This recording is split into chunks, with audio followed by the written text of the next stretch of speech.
I find it sad that we are often more polite to strangers than we are to the people we love the most.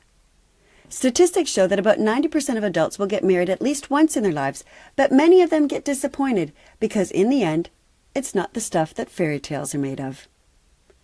I think that I have a healthy marriage. Is it perfect? No, we argue, we're loud, and we go to bed angry, but not very often. We know that a happy, healthy marriage is created. It doesn't just happen.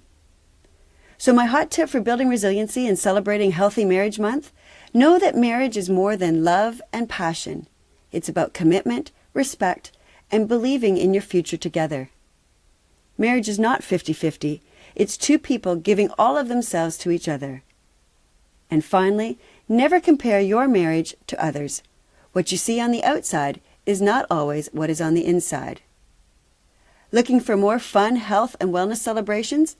Check out my wellness calendar under resources and courses at worksmartlivesmart.com.